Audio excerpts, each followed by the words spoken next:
I'll introduce. So today we are joined by Benita Stafford Smith. She's an ICF Master Certified Coach, Coach Supervisor, and a systemic team coach with over 6,000 hours of coaching experience across 3 continents. Through her work, Benita has been instrumental in helping leaders and organizations build coaching cultures and create meaningful, people centric impact. In today's session, Sacred Space of Well-Being, shifting from work-life balance to work-life blend, she explores how we can move beyond the idea of balance and instead create a more conscious blend through grounding, awareness, and a deeper understanding of the global context that we are living in. So over to you, Benita. Thank you. And it's my pleasure to be here. And I'll start with a thank you to everyone who's attending this session. This session wouldn't happen, of course, if it wasn't for you. So thank you for attending. So I'm very excited about this topic today. We're going to be looking at shifting from work-life balance to work-life blend, which is a new idea in how we think about how we balance our...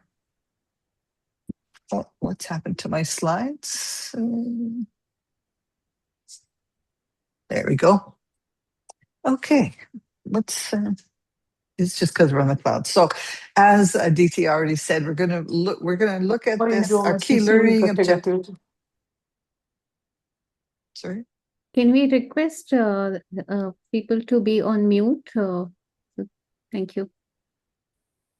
So the key things that I hope you'll take away from this seminar is we're going to practice a grounding exercise, which I'll give you a simplified format, but I hope that you can use it in your future self-care and work-life blend. We're going to look at some of the global contexts that affect us every day of our lives. And then we're going to talk a little bit about a sacred space. So that's recognizing your personal sacred space. And we're going to do that through breakout rooms, reflection, and sharing. So and I would like to say also that if you have questions or you want to contribute something, please feel free to do that. I don't want to just talk. I really love hearing from you and how you see work-life balance or work-life blends or a sacred space. So some the key shifts to consider when we think about moving from work-life balance to a work-life blend. The first thing is, instead of splitting our time into compartments, this is work and this is life, and this has to be this and this has to be this, we're going to be looking at creating a fluid integration of professional and personal responsibilities. And the way I like to think about this is I think about what's happened in the coaching industry over the years. So when I first started coaching in the early 90s, yeah, I'm that old. it was about performance. It was about goals and objectives. Then we saw a shift over the years to more human-centered focus in coaching. And one of the shifts that I'm starting to see now is more of what I call a spiritual focus, or a focus on consciousness in our coaching. So we've kind of made some shifts. And so what I'm inviting you today is to think about how you personally shift as you adjust to those shifts in our eco-culture of coaching. The second part I want you to think about is managing your energy, not your time. And you might think of this in this way: is that do I manage my time, or does my time manage me? So we want to look at having more control of our time, and we do our best. Everybody is unique, so everybody does their best work at different times. Some people are morning people, some people are evening people, some people are lunchtime people. And so it's looking at, when you need to do things, do it when you are more productive, right? So it's starting to be aware of your energy and when you're at your best. The other thing is we want to think of work-life blend as a mix, not a shake. Okay, so we're not trying to shake the whole world upside down. We're just looking at it mixing and an integration when we start looking at shifting from a work-life balance to a work blend. So I've already talked about this. I want to say it again. just notice when I talk about the evolution of coaching is we kind of have gone through three, what I would call major evolutions. And with your credential, your credential used to be a differentiator in the market. So when I first got my MCC coach, I don't know how many of us there was in the world, but there wasn't very many, 500 or something. Well, that's not true today. There are a lot more coaches and a lot more MCC coaches. So it's still very important that you have a credential, and it's your ticket into the market. It's not a differentiator, but it makes you valid. I'm going to say. I'm not sure if that's the right word. But the differentiator today is you. So what's your unique coaching presence? You need still to have that credential, but you need to focus more, in my opinion, on what your unique coaching presence is. And if you're coming to a coaching session stressed and running 100,000 miles an hour, your coaching presence is probably not very in tune with your clients. So this is why we want to start looking more at a work-life blend and how we do that. Any questions on that before we go into this exercise?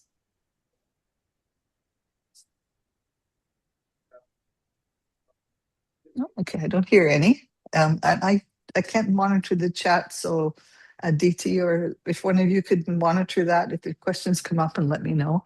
So I want to share this exercise today as a way to begin our session together. And I would like to take credit for this exercise, but it's not mine. It's from the Strozzi Heckler Institute by an absolutely fascinating lady called Stacy Haynes. And this is a centering exercise that we're going to try. Now, you can do it. I'm going to do it standing to model it for you. You can do it sitting if you wish. So if standing doesn't work, you can do this sitting.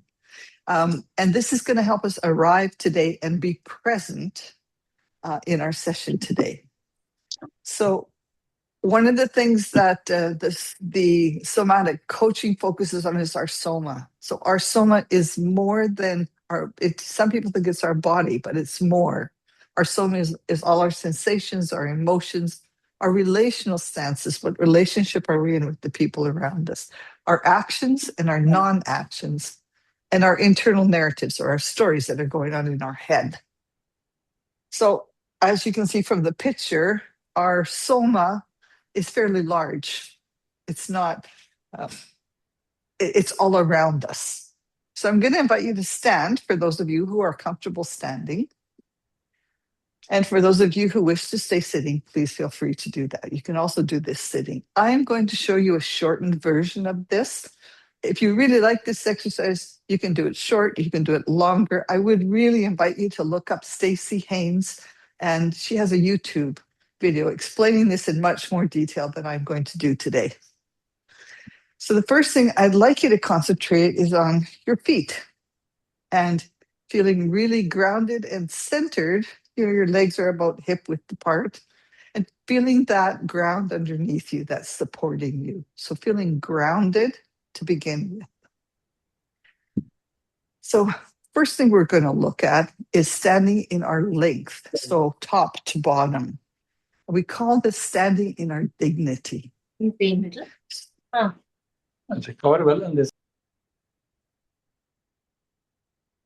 Okay, so as we're standing, I'd like you to stand tall and straight and think about your feet being planted in the earth. You're connected to the earth and you're connected to above you. So you're standing, feel your length. That is standing in your dignity.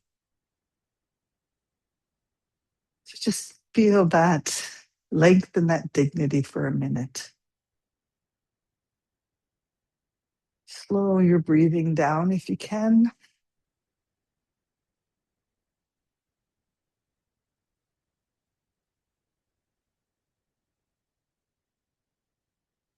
And the next stage I'd like you to try is thinking about our middle, or a connection to everything around us. You see in the picture, there's everything around us. We're interconnected to the people, the places, everything around us. That's our interconnection to all life and all people. So think about broadening your hips, broadening your shoulders. As you're standing tall in your dignity, also broaden your shoulders, broaden your hips. Stay firmly planted in the ground and connected to the above, but feel that broadening and that connection to everything around you today. You can do this with your eyes closed or your eyes open. If you have your eyes open, feel that connection to everything in the room that you're in, and maybe the people that are around you. So when we think of our width, we're thinking of our interconnectedness to everything in the world around us. So just sit in that interconnectedness for a minute.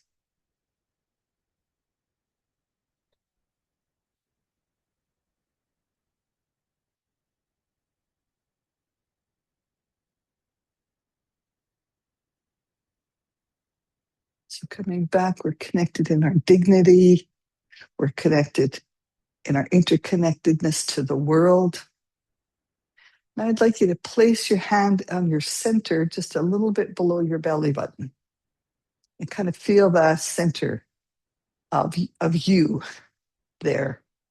So when we think of our center, we think of front, middle, and back. That's when we're looking at our being centered. Our front is about the future. Our middle is about the present. And our back is about our ancestry and everything that has happened that has brought us to this place today. So the 4 billion years or however many billions of years there has been life on Earth. And here we are. So we're supported by that ancestry.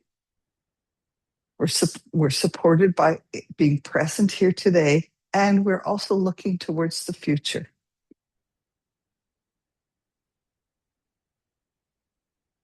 So we'll just sit for a minute in that front, middle, and back connection, future, present, and past.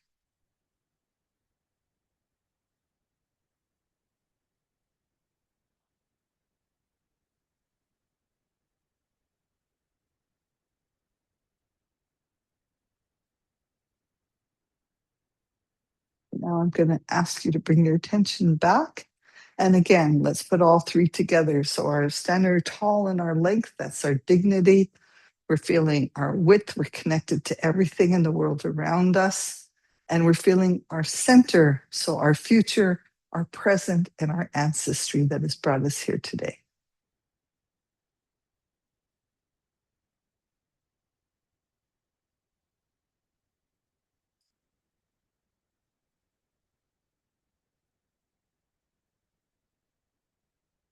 Now I'm going to ask you to bring your attention back to the webinar. And for those of you who are standing, you can take a seat.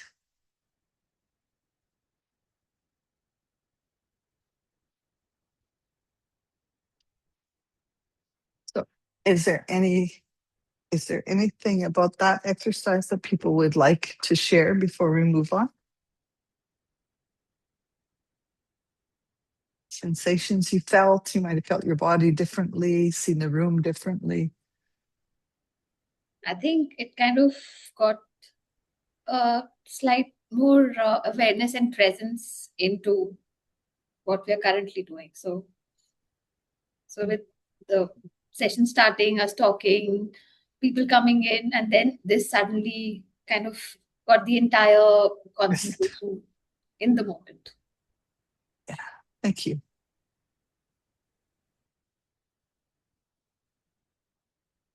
I also can say the same, that suddenly there was a lot more of presence. You could feel the energy around you, and at one point I am like, whatever you said, right? We have ancestors backing us. It's what is where we are. So what also happened is a sense of gratitude. for where I am and what I am at that point. So while we are sensing the present, I also had this feeling of gratitude at that point. Nice, beautiful. Thank you for sharing. Aditi, you're on. Aditi, you're on mute. So we have a few comments talking about what people felt. I'll just read out a couple of them to you. So it Okay. says, felt calm and grounded. Shilpa is feeling calm and grounded. We have Gabriella who's saying particularly felt the strength of ancestry here with me now. Then we have body awareness, noticing where I am, holding tension, connected with all of you on the call. Yes, it's mostly calmness, and a sense of calmness flowed through me. So Perfect. Thank you.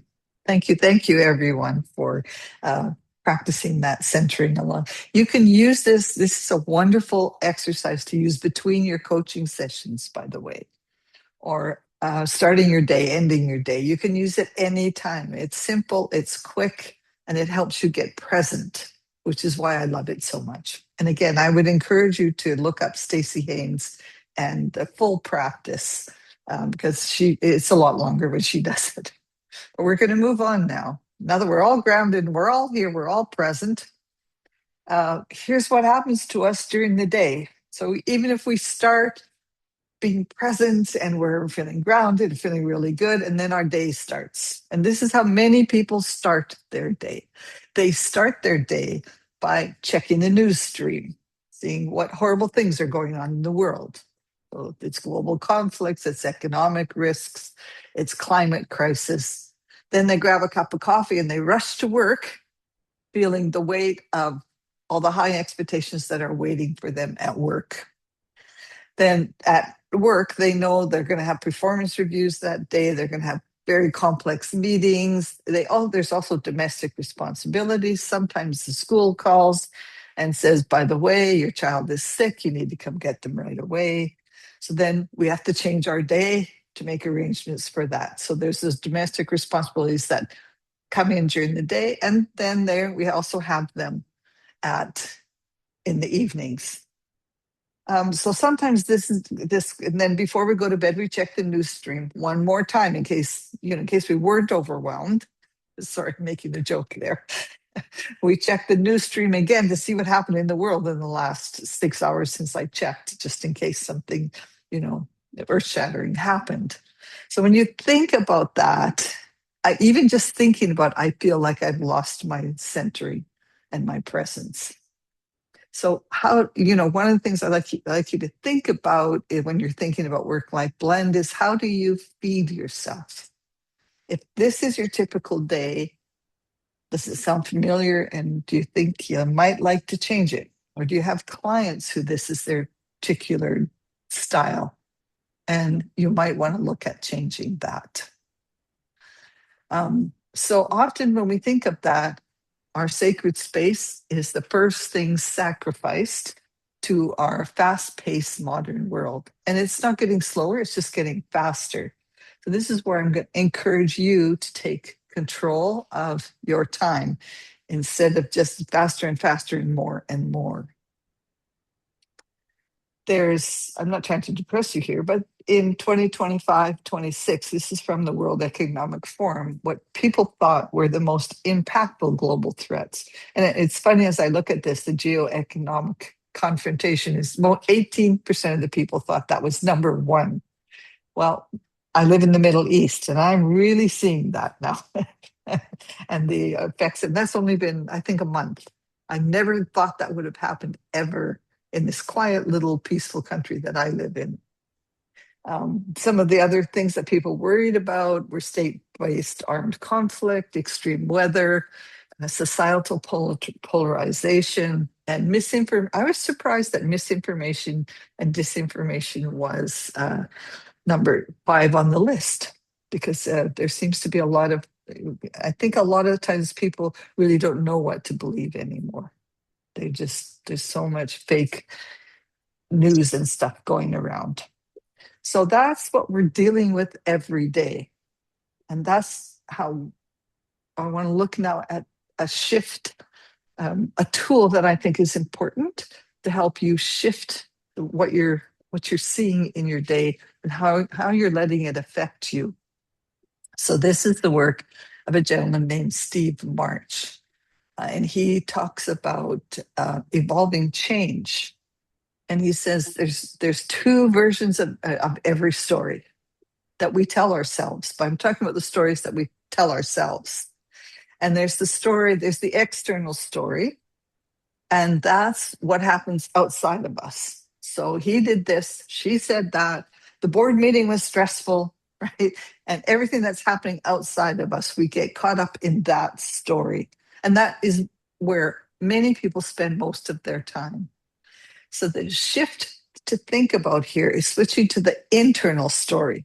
So this is, how does it feel when that's what's going on around you in the global world and in your world? How does, have a look at that, what, becoming aware of what's happening in your soma, because this is where the shift to well-being begins.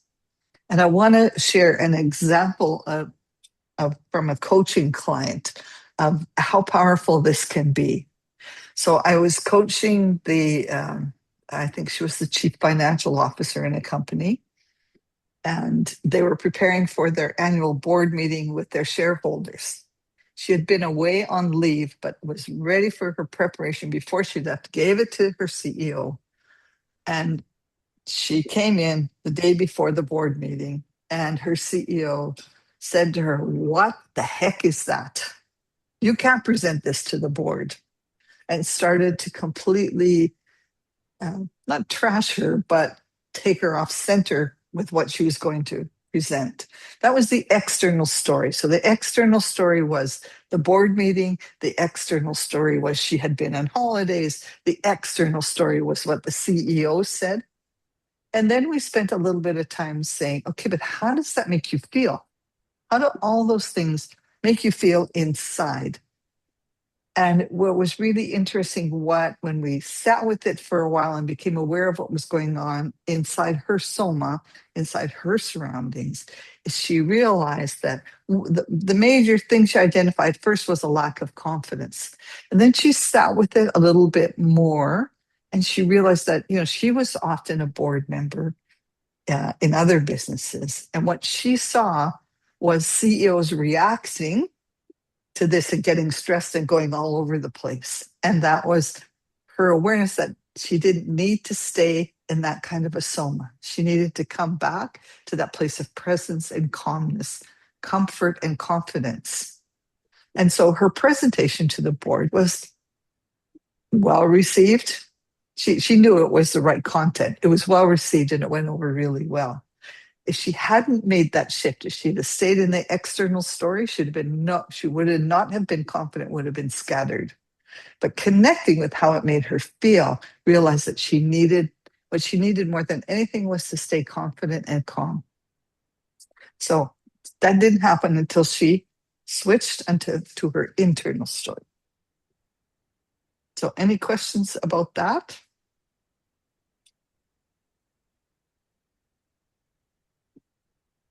Benita, thank you for sharing this story. So would we say that due to the shift from external to internal orientation, that this CFO got the confidence to back herself and go ahead with Yes. what she had in mind, and not react to the CEO's feedback and still pursue what she had already intended to present? Is that what happened here? Yes. Okay. Yes. And if she hadn't connected with that internal story, she would have changed her presentation. She would have been in a panic, right? So Sure. we need both. We need the external and the internal. But most of the time, people are stuck in the external story, and we can't switch to the internal. Thank you. I see some. Thank you. Thanks for the question. I see somebody. Do I see a hand up? Sanjeev? Yeah, hi Benita. Thank you for this Hi. work. My question is, sometimes people are able to do this movement retrospective. However, it becomes very difficult to do it in the moment. That's what I have Yes. experienced it myself and when I do coaching as well. So, what is Yes. your view? So, the example, she could immediately move, even if the CEO said whatever. However, it's very difficult for people to move it in the moment. So, what is your suggestion to do that? So what I'm saying, this is where we need to teach ourselves how to do that, shift that. We need to practice it first because it doesn't come automatic. The more we practice it, the quicker we can do it and the easier it is.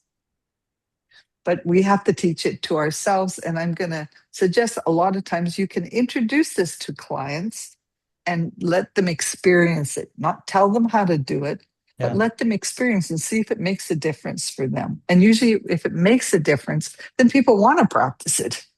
It isn't, oh, I have to do that. It's a matter of, oh, that worked really well. I'm going to try that again.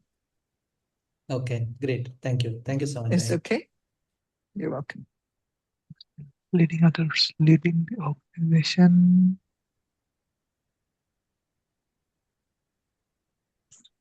Somebody was just asking me a question that I missed. No? No more questions? Anything in the chat that we need to think about? I don't see anything in the chat yet. Perfect. Okay. I do have a question, Benita. Sorry about it. Yes, go ahead. Excellent. Shifting someone from external to internal, what are some of the key elements that could you could spot that this person needs a shift? So when their story is all about what's happening outside of them, okay? The CEO said this, the board meeting is stressful. I just got back from my holiday. And you start to see that's all about what's happening outside of them. And the momentum starts to build. They sometimes tend to talk a lot faster, if you can notice that. And then they said this and that, right? So those are usually clues that it's time to slow down, stop for a minute, and start to feel what's going on. And it's getting people to breathe and getting them to slow down for a minute and to start listening to their soma. So again, not just their body. It might show up first in their body because their voice gets faster or they start to breathe quickly. So you as a coach can observe that. And then you can invite them into, okay, are you willing to look at this from a different perspective? And ask them to try it. See if they like it or not. Yep. It's their coaching, so it's up to them. Is that helpful? Yeah, that is. Thank you so much. Benita, we have one question from Kiran. He's asking, what power questions can one ask to shift awareness from external to internal? So what questions can one ask themselves to shift that focus? So we can ask them to slow down, take a breath, and think about their emotions. Think about the stories that they're telling themselves. So connecting with their inside, with their whole soma, not with what other people said or the situation, not with what's there, but asking them to come into themselves. The powerful question is, would you like to try this? Okay, and then you can guide them into this. It will be different with every client. And it might not work for them, but I have found that it works 99.9% of the time. Does that answer your question? So I'm going to say, let me say it this way. It's not about the question you're asking them. It's about the invitation into that space. If that helps you think about it in a different way. Does that answer the question? Yes, it does. No questions? Yes. Okay. And who do I see? Sapna? You have your hand up.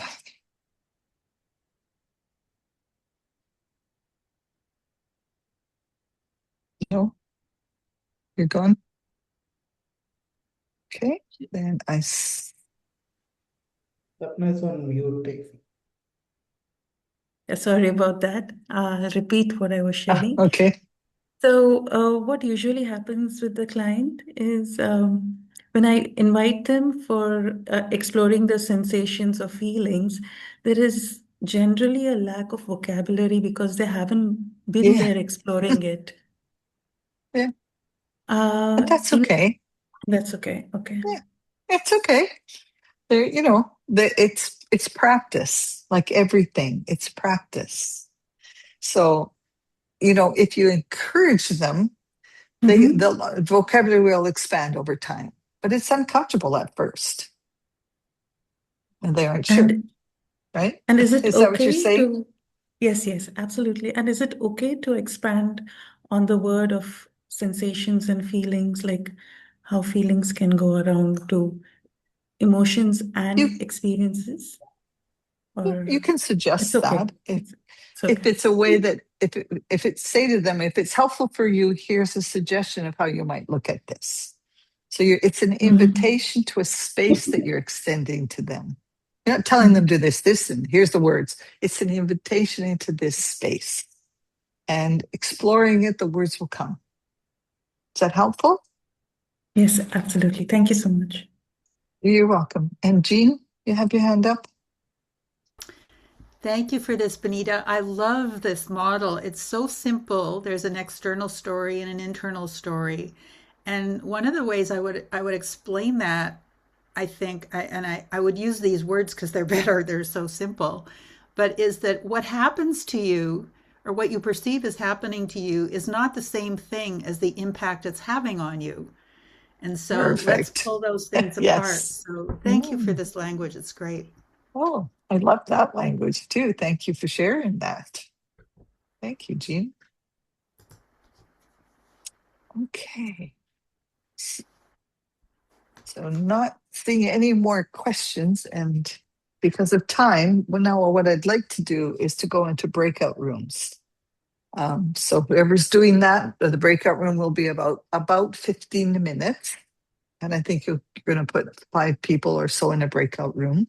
So you have time for everyone to share. So what happens when I put the words sacred space in front of your well-being? I'd like you to consider that. How might you recognize or describe your sacred space of well-being? You can explore that with each other. And what does that evoke in you? What's different when I say your well-being or your sacred space of well-being? Is there any kind of a shift that you feel? So both. And we're going to share some of those when we come back after 15 minutes. Is everybody clear on what your breakout room is about? Any questions before you go into the breakout rooms?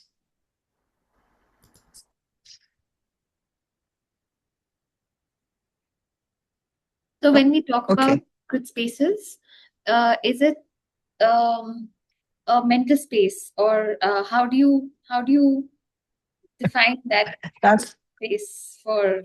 a perfect question. Thank you. So that's what I want you to explore. What does that mean to you? Okay, so it could be anything. It could be a physical space. It could be a mental space. It Yeah. could be. Just start exploring it. What happens when I say your sacred space? What does that mean? What's evoked? What happens? I don't think there's one definition. So share with each other and see. I think it's a fascinating question. But let's see what happens in the breakout rooms. Are we ready to go in breakout rooms? We're already in the breakout rooms, ma'am. I think there are still quite a few here. Maybe you want to just send a message one more time. Those who have not yet joined breakout rooms, please accept and join the breakout rooms.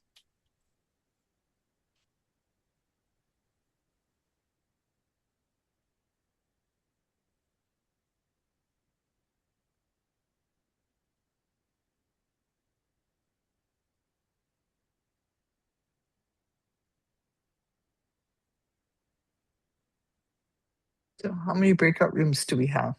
10. 10. Okay. Elaine, Ranjini, Bharat, Jyotika, please join the breakout rooms. Jennifer, Anita, no breakout. It's what Anita has written. I don't know what that means. Fatuma, Don't know what's your sacred space means or breakout room means. no breakout.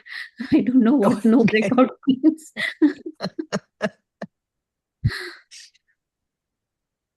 So Yeah, a that's breakout room is just a time for you to spend time with your fellow coaches or with your people on the call and just do some exploring around what this means. It won't be in a large group anymore. You'll be in a smaller group of 4 or 5. unable to join breakout room is what Anita is saying. Maybe you guys need to support. So that's a tech support question. Yeah. Jai Bhim, are you able to join the breakout room?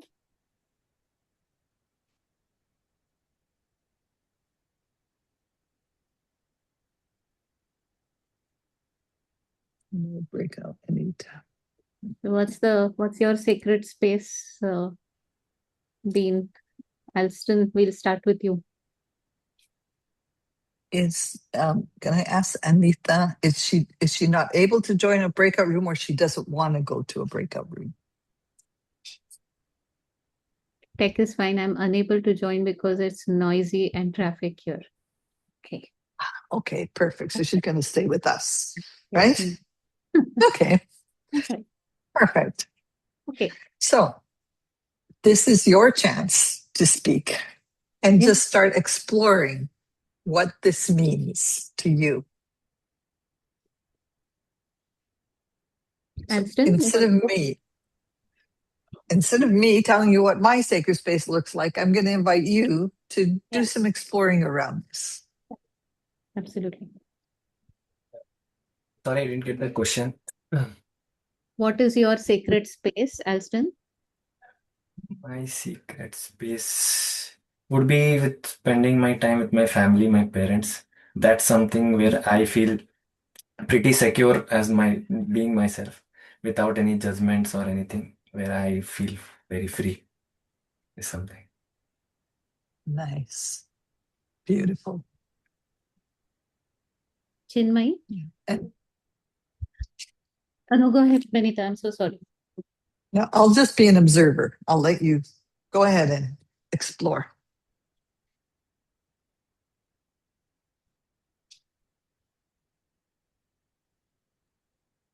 My sacred space,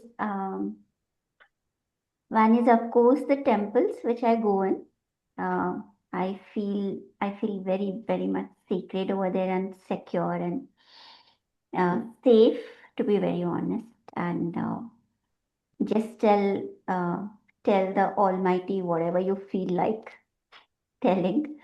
And my puja room too. That's a sacred space. What I feel, and my second sacred space. What I feel is the office which I work in. So where I feel that work is worship. So you do your work as a your worship, and it becomes sacred for you. So that's what I believe in. So yes, these are two my sacred space. Beautiful. Aaron? Yes, Madhuri. So, my sacred space would be when I'm alone, usually with my thoughts. So, that is something where I get to process a lot of things. That is my sacred space, I feel. Nice. Yes.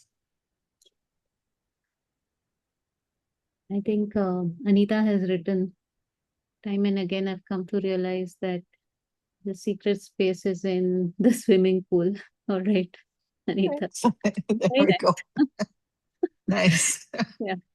It's my most meditative time. It's not as if there is no inner chatter. There is, but continuing to swim and focus on what I am feeling in my body gives me the space to go deeper and quieten the noise. Beautiful. Nice. Yeah. Isn't it interesting how it's different for everybody? Yeah. Yeah. Right? But that's the beautiful thing about it's your sacred space. It's not anybody else's.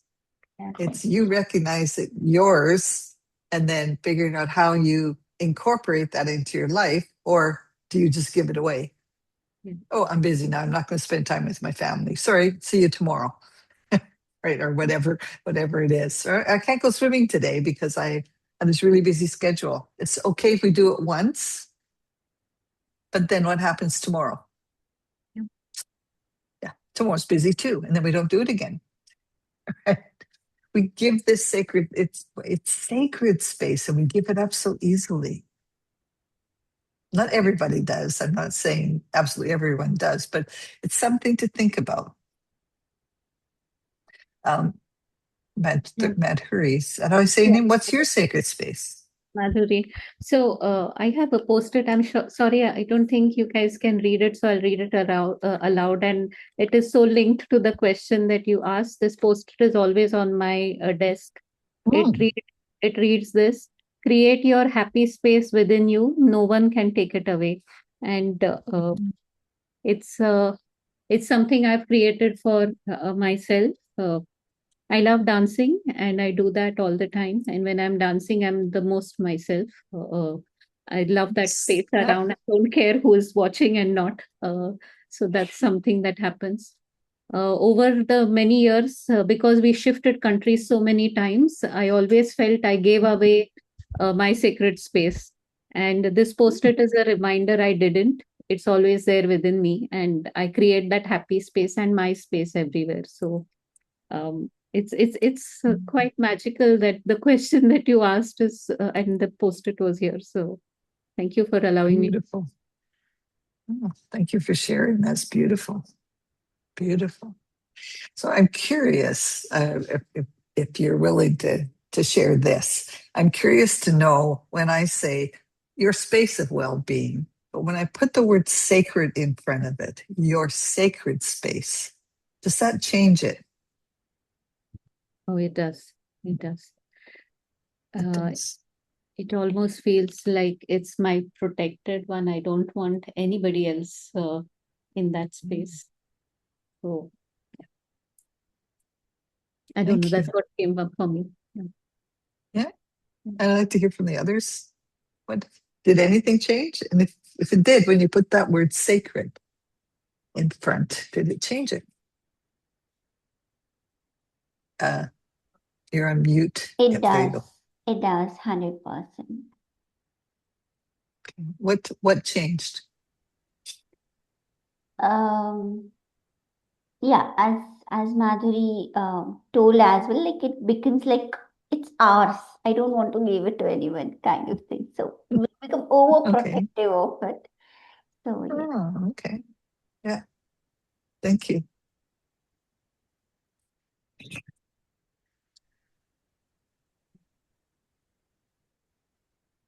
I think people are starting to come back, so it must be other time.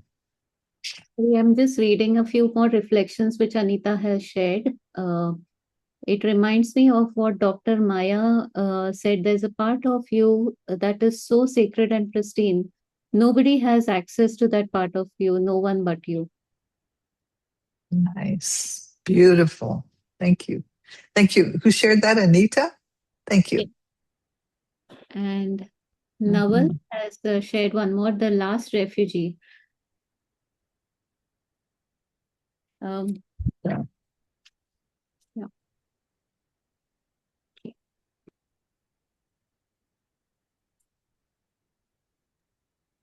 We have Is 3 more minutes. We have. Oh, we have 3 more minutes. So not everyone's not back yet. Just some people. Okay. Yeah. Okay. Yeah, it's interesting when we put the word sacred in front that it changes. And I'm going to say this is where we see my space can be external, but my sacred space is often thought of as internal. It's my sacred space, and it's different because it's sacred. Jan, would you like to share what your sacred space is? It's interesting that I was just sharing exactly what you were saying, how when there's a sacred in front of space, it changed the meaning to it. So that sacred space for me is, I mean, I could say that I have my yoga practice, I have my, meditation space that's sacred to me, but also it's when I'm connected to my breath, when I am feeling centered, then I could, it doesn't matter where I am. It could be in the airport, I could be in a subway station, but when I am able to connect with myself, then I'm instantly being brought into my sacred space. Beautiful. Thank you. Yes. Thank you. And do we have anyone else on? We do. Yeah, we have Prashanti, Nirban, Jaykumar, and Elaine, Shilpa. Would you like to share about your sacred space? I almost called it secret. It's a sacred space. So I'll go ahead and define my sacred space. To me, it's like an enlightened toy land kind of story, which is like an imaginary place where I get to do things my way, have clouds, have children noise playing around, nice weather, and just kindness and peace in the atmosphere. And I design it and I color it the way I want to. What it does is when things externally, my external story goes bad, I just go take a refuge in it, almost like it's a realm that I have created in my heart. And I can always escape. It's an escape room that I can go into to kind of dodge those bruises that the external world gives you. Yes, that's beautiful. Yeah. And it's your sacred space. So thank you for sharing that. It was beautiful.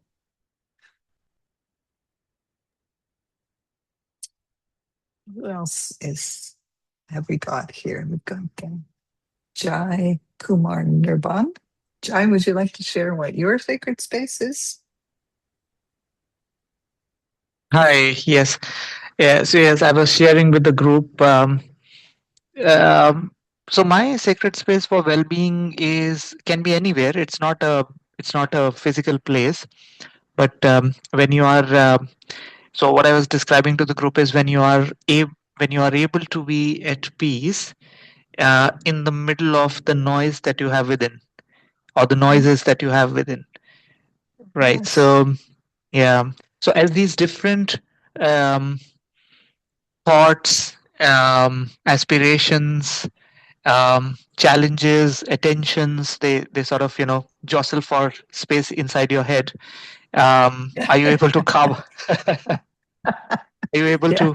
I Yeah. Are you able to carve out just being conscious about it, and just sort of like we say, the clarity of distance. So just being able to internally take two steps back and look at the whole thing and laugh about it, and say that no, I'm not, yes, I'm going to just look at it very differently.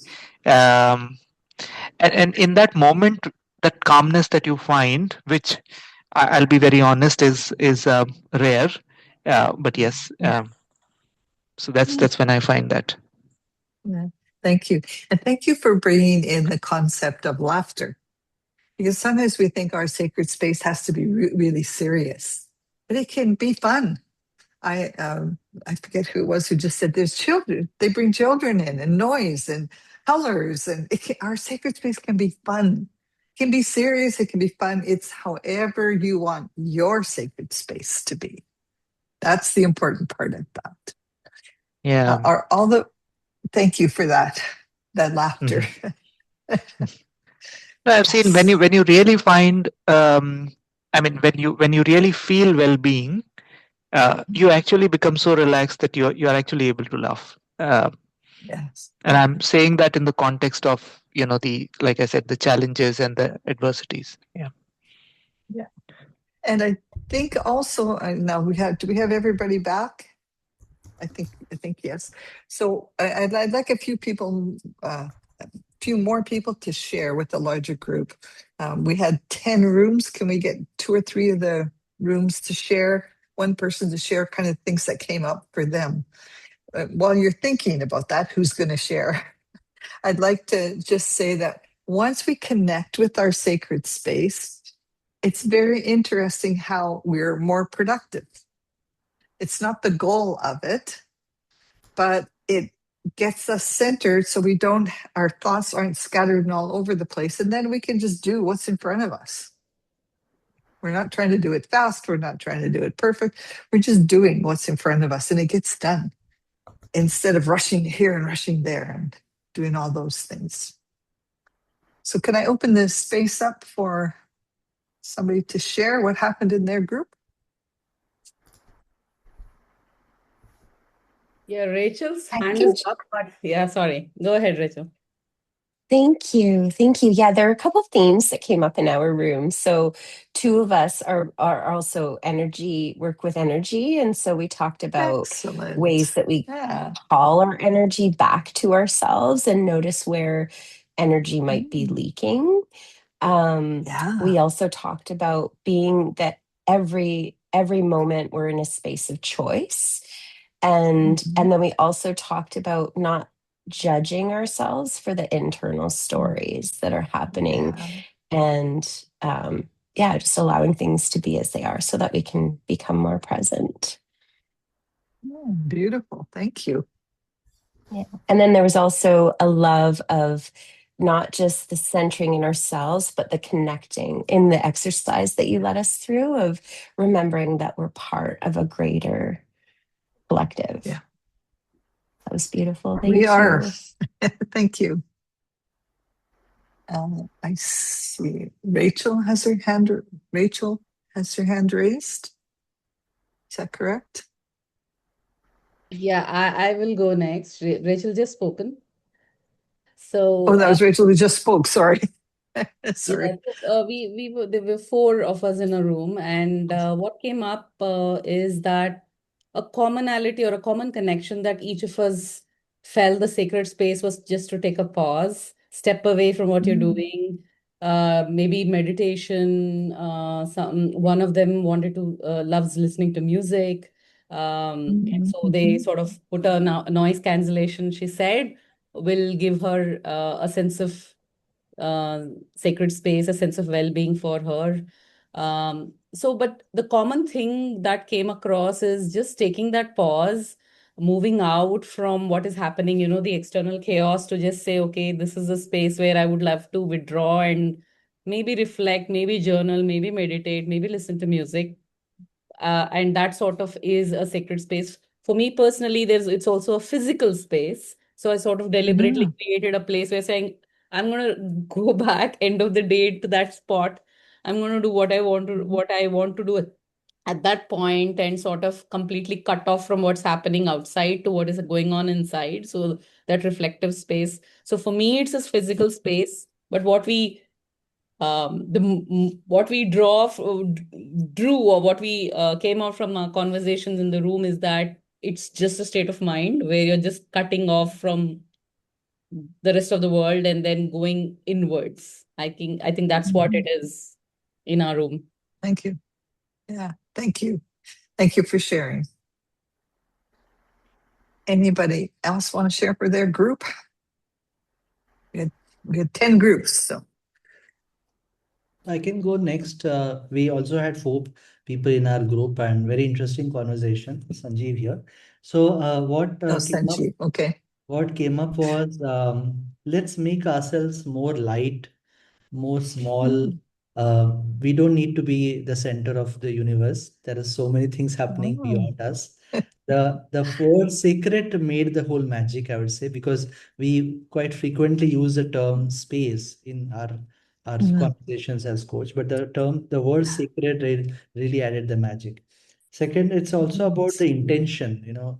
I shared about a ritual I follow I learned from one of the master coaches, that you just you go into the space and physically also, as if you are wearing a veil or wearing an armor or wearing a jacket of a coach. And that's the space you hold before you go into a coaching conversation, with an intent to listen, with an intent to go deeper into that. And also let go of your own conditionings, let go of your own choices or baggages which we carry. So that sacred really evoked a lot of these things in our conversation. Thank you so much for this activity. Yeah, loved it.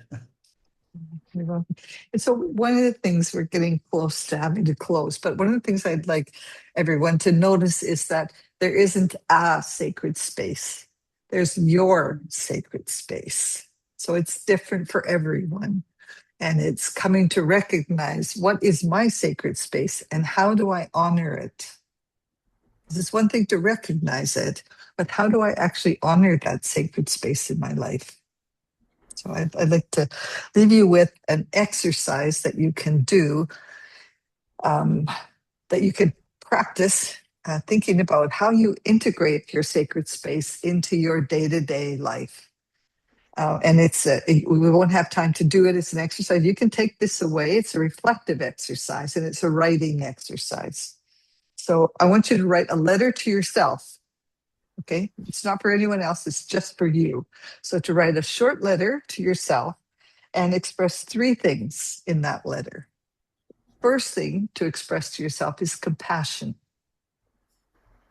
So you write a letter to yourself and express compassion to the beautiful you. The second step is to recognize your specific needs at this time. And they might change over time, but they're your needs. So what is it that you need? Identify 3 or 4 things that you need. And the last part of the exercise is to plan, how do I integrate this into my life? So how do I integrate compassion, recognizing my needs, and then bringing that into my sacred space and seeing what happens? So that's an exercise that you can do on your own or not, up to you. But it's sometimes an easy way to start, to help you to identify more clearly how you're going to use your daily space in your daily life. Any questions on that? Yeah, I have one question in the chat, which is, beyond time, energy, and soma, Say that again. Beliefs, limiting or so beyond time, energy, and soma, what? 1 second, I lost that question. 1 second. So beyond time, energy, and soma, what role do you feel beliefs, limiting or liberating, play in your sacred space? Everything. They're everything in your space. Yeah, they're everything. If you believe you're a stupid idiot, guess what? You integrate that into your life and you end up being a stupid idiot. If you believe that you're a sacred human being, and if you believe that you're here for some purpose, it doesn't have to be a grandiose, change the world purpose. But you're here for some reason. If you believe that, then how do you live differently? And how do you make sure that you keep that belief front and center in your space? So beliefs are very important. Does whoever asked the question, does that answer the question? I think it probably does. Yes. I don't know why this is not moving now.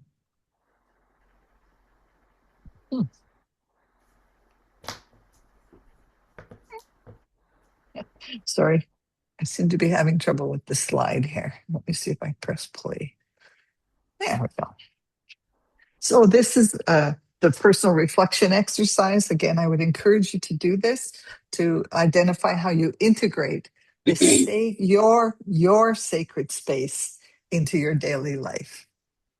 And in closing, I'd like you to think about, now that you're aware of this, what's your awareness? How consciously do you cultivate well-being into your space? And you could put that in the chat on a scale of 1 to 10.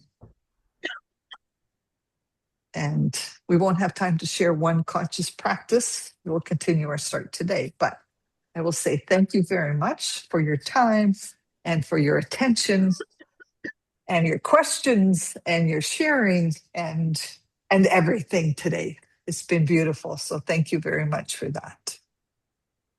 We And have a with lot of that, thank you messages on the chat. Everybody, okay. a lot of thank you messages. And also we request you to fill up the CCU form. It cannot be backdated, so we request all of you to fill the CCU form to get your certificates. Thank you so much. Benita, on behalf of the Coach to Transformation family, we are eternally grateful for today's session. Eternally grateful for today's session. A lot of echoes are coming in. Okay, that is the feeling that is getting echoed, Benita. But there absolutely, we go. It's such Yes. a beautiful session to be a part of. Thank you so much. Thank you Thank so you. much. Bye-bye. Thank you, everyone. Thank you. Take care, Benita. Hope things I calm down will. soon. Yeah. Yeah. Thank you. Thanks, everyone. Bye-bye. See you.